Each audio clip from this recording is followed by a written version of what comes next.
From the 31, Cousins. All right, rifles one, and that's going to be intercepted.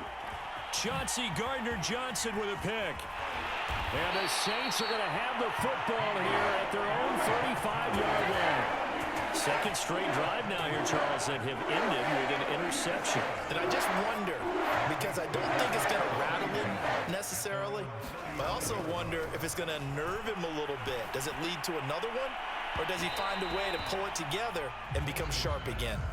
There is something to a game plan with trying to keep a defense honest, and with a guy with that type of speed, you do so. Send him deep. Try and throw some air under it and hope you connect downfield. On that play, they were unsuccessful. He rifles one that's intercepted. Picked off by Harrison Smith. And the return here will go to the 31-yard line. And that's now the second time he's picked off a pass here in the first half alone. Again, another great read defensively, and you just see him get in the right position to make the play and get his guys the football back. Now a quick throw into the hands of Jefferson. Not much there, only a yard. As a defense, you're more balanced when you're in zone coverage because you're able to keep your eyes on the quarterback and see the play develop in front of you. They're able to keep the quick pass in front of them and stop it right at the line of scrimmage. Throwing middle, but it's incomplete. Receiver coaches preach to their guys all the time, separation, that's what's going to make the play successful. That time there was very little, and I think they were actually fortunate that it was only knocked away and not intercepted. On third down, Cousins. And that is incomplete. They certainly had good starting field position on that drive, but couldn't do anything with it after 3 plays. Have to admit that that's a disappointing end to excellent field position.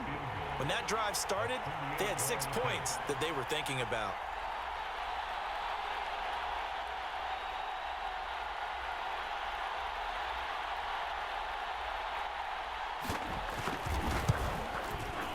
The kick by Joseph is good.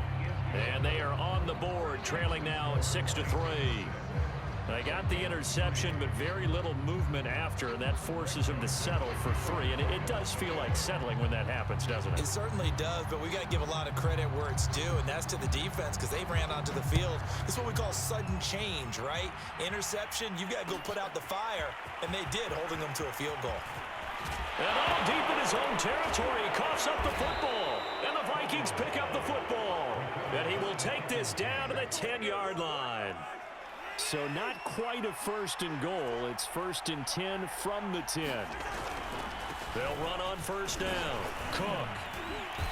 And the stop will come inside the 5 at the 4. That's a gain of 6 on the first down run. Frustrating for a defense, energizing for an offense. Finding a way to create that type of yardage in your running game, that'll make the guys carrying the ball very, very happy. They'll roll him out right toward the end zone, but that's going to wind up incomplete. To this point, I've been impressed with the work defensively. They have not allowed a lot of receivers to run free. And there's another example, another incompletion. Cousins now. And for the 3rd time here in this half, it's intercepted. Picked off by the linebacker, Demario Davis. He's at the 50. 30. 10. How you like me now? And he will take this one home. It's a touchdown. So a dangerous pass over the middle into zone coverage, and it bit him hard. And what's really difficult when you throw it in that direction and versus that zone, that means the linebackers have gotten to their spot, gotten their heads back around, and they can see the quarterback and everything in front of them.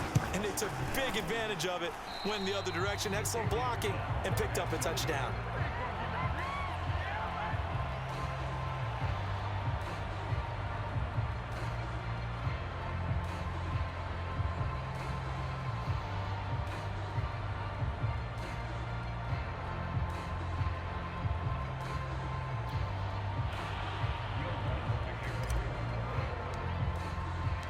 So they'll get another shot on offense following that pick 6. And now the kick is away.